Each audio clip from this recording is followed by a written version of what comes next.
Yaşasam menin gülüm açılmaz mı?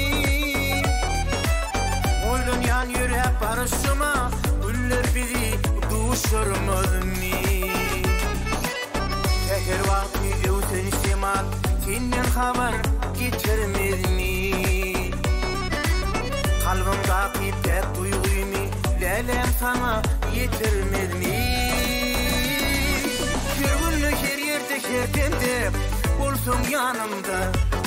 Gözlerin gözlü yer yine de sen nerede? Sensin kalbimın halanı, sensin gönlümün saylanı, sensin yüreğimin dermanı, sen. Sensin kalbimın halanı, sensin gönlümün saylanı, sensin yüreğimin dermanı, sen.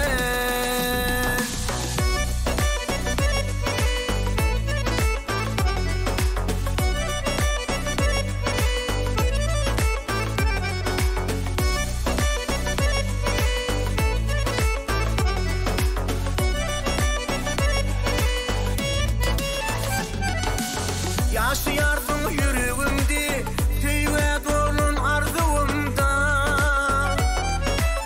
Böyle dönümün mecnunu, leyliğidim sorağına. Yekidek gelmeyiz hiyalım, sensin canım bir dünyada.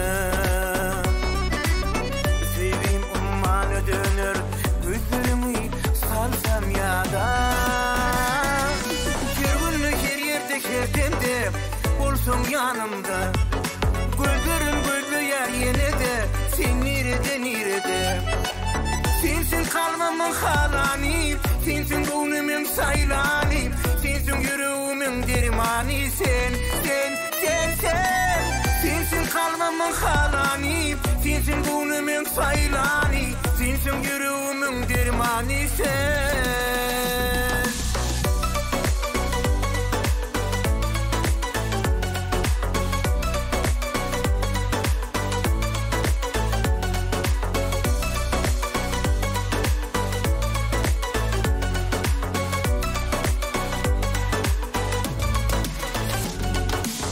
Belki senin gözleyersin lelem meni gözlerimde.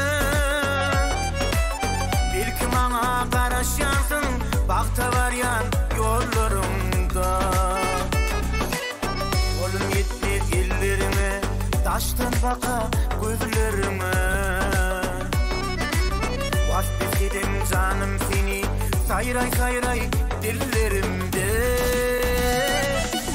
Sensin kalbimın halanı, sensin gönlümün saylanı, sensin yüreğimin dermanı, sen. Sensin kalbimın halanı, sensin gönlümün saylanı, sensin yüreğimin dermanı, sen. Her günlük her yerde kertemde olsun yanımda. Gözlerim gözlü yer yine de nerede sen nerede? Her günlük her yerde kertemde olsun yanımda. Gözlerim gözlü yer yine de sen nerede?